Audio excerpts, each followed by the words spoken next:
Morning, all. Tom Kofer with OnPoint Consulting. Just thought I would share some thoughts around a topic. For those of you that are considering changing construction software, why most projects around new construction software or optimizing construction software either outright fail or fail to meet management expectations. Just a little bit about me.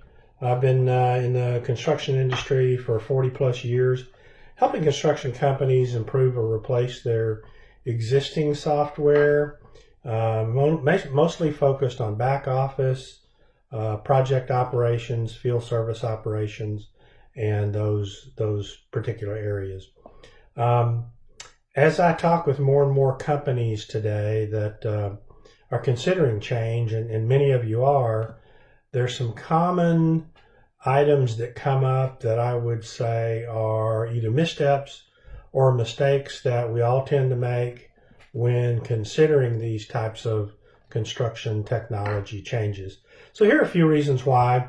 I'm just going to kind of bullet those out for you, kind of give you my top 10 list. And then in future posts, I'll come back and go into more detail for you. So here we go. First one is a big one, and that is the business impacts are not clearly identified. What is company management and team leaders expecting out of a software optimization or an outright replacement? Those tend not to be very well identified. Another one is starting what I call a vendor parade, which is really a process of going out to the web, looking at software companies, talking to your friends, and then starting to look at software without clear goals identified in terms of what your company needs. The third one is key business processes have not been identified and documented, and business processes don't really have anything to do with software and technology, but then again, they have everything to do with it. So having those clearly identified and documented is something that we'll talk about. There tends not to be a very clear project plan created, not only for software selection, but even more importantly, after you select a vendor, is there a plan in place with that vendor or their outside consulting firm to successfully implement the software and make sure that your business impacts and overall corporate goals are met during this process. Another is there tends not to be accountability or responsibility for all team members. Everybody doesn't really know where they fit in the implementation or optimization of new software. So we all like to know what our individual plan is, and that's something that we can all work on as we go through these projects.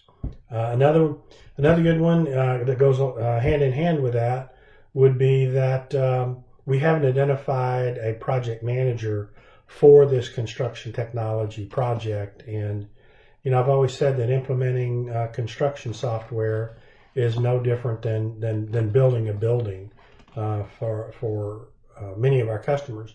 If you don't have a good project manager, or the project manager's goals aren't clearly defined and there isn't a good project plan, then you're not going to have a successful technology project as a rule.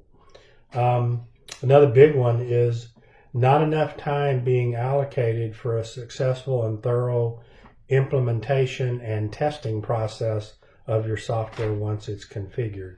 If you don't allow enough time to do end-to-end testing, then you tend to have a rushed implementation or an incomplete implementation that again does not meet expectations.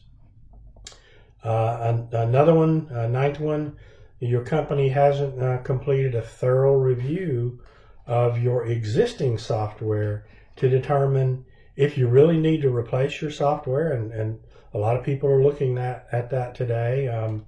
A lot of older technology out there that needs to be replaced and updated, moved to the cloud.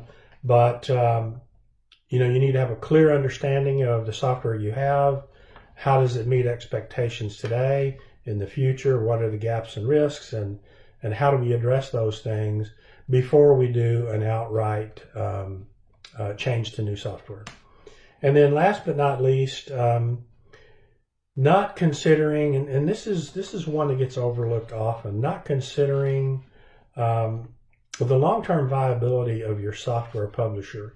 You go through your vendor parade, you go through your software demos, you select a vendor. Usually it's based on whoever does the best demo on that day.